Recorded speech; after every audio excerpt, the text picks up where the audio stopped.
In this video, we will be delving into the break-even requirements of guilt-free goodies. Break-even analyses play a vital role in allowing entities to make informed and strategic managerial decisions. And in this video, we will be discussing how much revenue must guilt-free goodies generate to cover the cost of its services and to be profitable. The product mix of guilt-free goodies is classified into three categories according to serving size. In particular, these categories are labeled as solo-sized meals, party-sized meals, and subscribed diet meals. Comprising each category are different menu items with varied selling prices. Guilt-free goodies fulfills 14,280 orders per year, 11,760 of which are orders for solo-sized meals, while 744 and 1,776 are for party-size and subscribed diet meals respectively. In the conduct of its operations, guilt-free goodies incurs various fixed, variable, and mixed costs.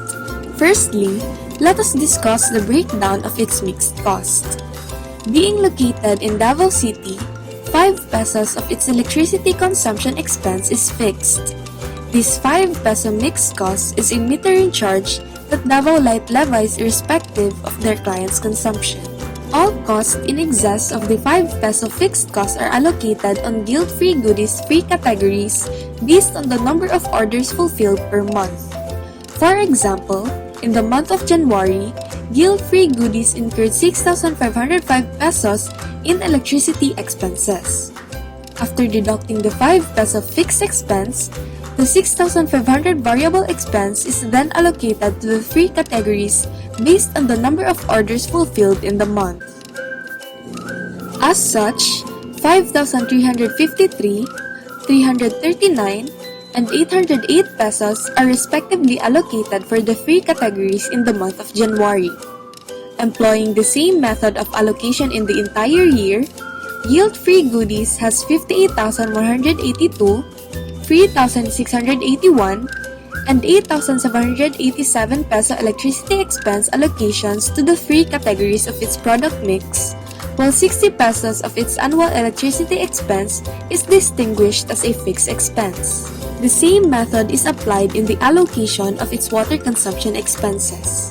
Since the Davao City Water District levies a 48 peso fixed meter maintenance charge, 576 pesos of its annual water consumption expenses is recognized as a fixed cost, while 7,717 pesos is allocated to its solo-sized meal category, 489 to party-sized meals, and 1,166 pesos to subscribed diet meals. Again, in accordance with the number of orders fulfilled in each category. As for the variable expenses, included in the cost of its direct materials are the cost of ingredients and packaging materials incurred in the sale and preparation of the meals. Meanwhile, its direct labor expenses consist of wages paid to delivery men as well as the commission paid to the chef per subscribed diet meal. And, further comprising its list of variable expenses is the commission paid to the in-house dietitian for each article published in its lifestyle blog, and the variable cost allocation of its electricity and water expenses, which we have identified earlier. The following is the breakdown of the cost of ingredients and packaging for the different menu items under the solo-size meal category. The cost of ingredients and packaging per meal is multiplied by the number of orders fulfilled for each menu item. The same method is applied to the menu items under party-sized meals and subscribed diet meals category. After performing the necessary computations, the following cost of ingredients and packaging are determined for each category. As for the direct labor expenses, guilt-free goodies delivery personnel are paid 30 pesos per delivery. The following is the schedule of annual deliveries made for each category. By multiplying these values to 30 pesos, the annual expense for deliveries is then identified to be 94,920 pesos for solo-sized meals, 22,320 pesos for party-sized meals, and 49,800 for subscribed diet meals. Meanwhile, in addition to his base salary, the chef receives a 25 peso commission for every diet meal subscription. To determine the total commission paid to the chef, this 25 peso rate is multiplied by the total number of meal subscriptions fulfilled. With this, it has been identified that the total commission paid to the chef is 44,400 pesos, a variable cost attributable only to the subscribed diet meal category, since it is only for this that the chef receives commission payments for his services. Apart from the chef, the in-house dietitian also receives a commission for his services. In particular, he receives a 300 peso commission for each article published in the lifestyle blog section of Guilt-Free Goodies official website. The cost incurred for this is allocated in the categories where the article is relevant. The following is the schedule of articles published for the year. And by multiplying this to the 300 peso commission per article paid to the in-house dietitian, it has been identified that the commission expense attributable to the solo-sized meal category is 5,400 pesos, 3,900 pesos to party-sized meals, and 6,900 pesos to subscribed diet meals. After identifying these values, the total variable cost for each category can now be computed. As can be noted in this schedule, Guilt-Free Goodies has incurred a total of 3,879,095.65 pesos in variable expenses, whereby 649,026.35 pesos is allocated to the solo-sized meals category of its product mix, 547,734.41 to party-sized meals, and 2,682,334.89 to subscribed diet meals. Now, onto the discussion of its annual fixed costs. Selling its services for a physical and online store, Guilt-Free Goodies incur costs for lease payments and website hosting services. Its lease payments aggregate to 300,000 pesos a year. It incurs an annual salary expense of 246,000 for its manager, 300,000 for its 2 assisting staff, and annual base salaries expenses of 282,000 and 204,000 for its chef and in-house dietitian respectively. Meanwhile, it spends 194,400 pesos on marketing expenses, where 14,400 is paid for advertisements and 180,000 is paid for salaries of the publicity staff. Further, it has fixed assets that are depreciated based on their useful life. As can be noted on the schedule of depreciation, the depreciation expense for the respective fixed assets aggregates to an annual 10,100 pesos. Finally, it pays an annual 30,000 peso website hosting fee for its official website. Adding all these values to the fixed cost portions of the electricity and water consumption expenses, it can be calculated that Guilt-Free Goodies incurs 2,035,136 pesos annual fixed expenses. Finally, as to the breakdown of its sales for the year, the following is the breakdown of the orders fulfilled for each menu item for the entire year. Multiplying this to the respective selling prices, the revenue for each menu item and each category in the product mix can then be identified. Accordingly, the total annual sales for solo-sized meals is 1,821,120 pesos, 831,240 pesos for party-sized meals, and 3,933,600 pesos for subscribed diet meals.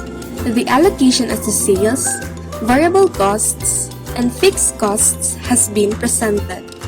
Hence, Guilt-Free Goodies will see its target to break even and to also be profitable.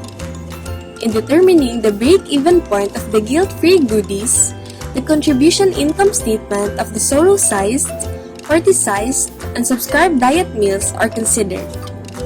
In solo-sized meals, it has sales of 1,821,120 pesos with 649,026 pesos variable expenses.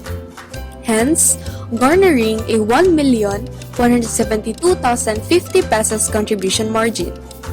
In party-sized meals, 831,240 pesos of sales with 547,734 pesos worth of variable expenses to get 283,506 pesos of contribution margin.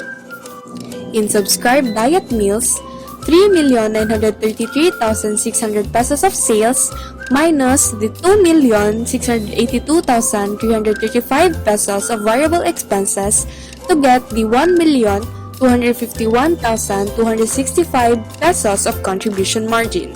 To sum it all up, guilt-free goodies have a total of 6,585,960 pesos sales for the year ended December 31, 2020. 3,879,096 pesos of variable expenses and 2,706,864 pesos of contribution margin at 41% ratio. Furthermore, subtracting the fixed expenses of 2,035,136 pesos to the contribution margin to find the net operating income of 671,728 pesos. To compute the break-even point in sales, guilt-free goodies divided the overall contribution margin ratio to its fixed expenses. 2,035,136 pesos fixed expenses divided by 41% contribution margin ratio to get 4,951,605.45 pesos as its break-even point in sales. In finding the percentage of sales, current sales per category is divided to the total sales of guilt-free goodies. Hence, 27.65% for solo-sized meals, 12.62% for party-sized meals, and 59.73% for subscribed diet meals. The percentage of total sales or the sales mix is then multiplied to the break-even point in sales to find for the break-even point in sales per category. Thus, 4,951,605.45 pesos multiplied by 27.65% sales mix for solo-sized meals multiplied by 12.62% sales mix for party-sized meals and 59.73% sales mix for subscribed diet meals will get 1,369,195.64 pesos.